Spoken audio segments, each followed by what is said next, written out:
Air adalah salah satu jenis senyawa yang paling penting bagi manusia. Karena dalam kehidupan sehari-hari manusia menggunakan air untuk memenuhi kebutuhan, misalnya mandi, mencuci tangan, memasak, menyiram tanaman, dan sebagainya. Tahukah kalian, 3/4 permukaan bumi ditutupi oleh air. Ini berarti ada 336 juta meter kubik air di bumi, karena 97% air asin yang terdapat di samudra, sedangkan sisanya 3% merupakan air tawar. Sebanyak 2% dari air tawar merupakan es yang meledak di kutub, sisanya 1% yang dapat kita gunakan di danau, sungai, dan air tanah. Air merupakan sumber daya alam yang dapat diperbarui, artinya walau air dipakai secara terus-menerus, kita tidak akan kehabisan air. Mengapa air selalu tersedia di bumi?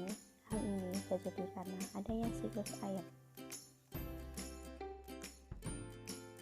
Siklus air adalah rangkaian atau tahapan yang dilalui oleh air dari bumi ke atmosfer dan kembali lagi ke bumi.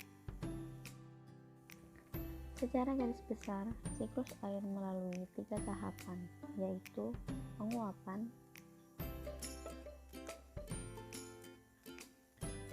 pembentukan awan,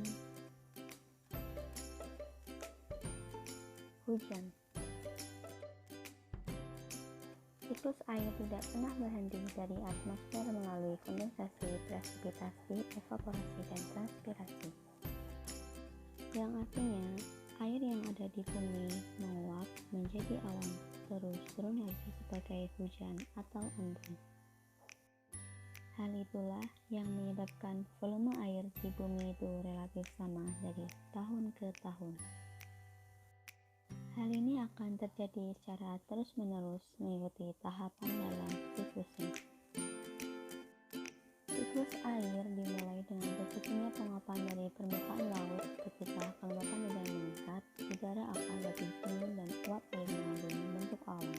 Kelembapan dibawa ke atmosfer dan kembali lagi ke permukaan sebagai presipitasi.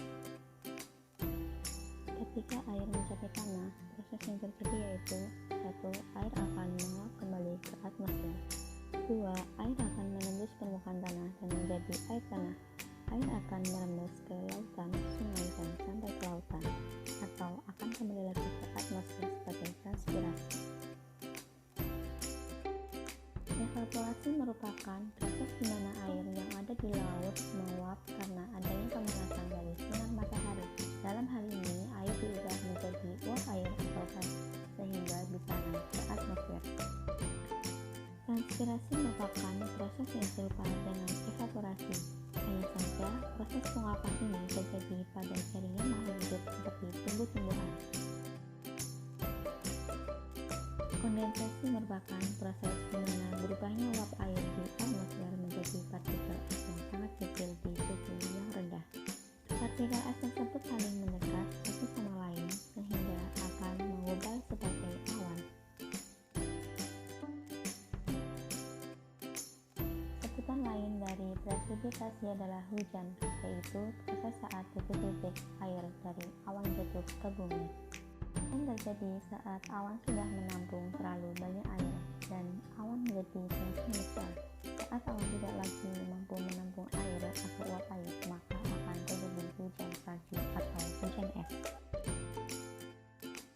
Namun, tanpa kita sadari, terdapat beberapa aktivitas manusia yang dapat mengganggu berlangsungnya proses siklus air. Beberapa aktivitas tersebut diantaranya pembakaran hutan, penebangan pohon, pembangunan pembuatan irigasi, pencemaran udara, dan pencemaran air. Aktivitas tersebut juga menjadi penyebab munculnya pemanasan global. Ketika aktivitas manusia ini terjadi, maka akan memicu peningkatan suhu permukaan bumi. Begitu juga suhu air yang ada di permukaan bumi, sehingga presipitassi menjadi meningkat. Sekian video tentang siklus air, semoga bermanfaat.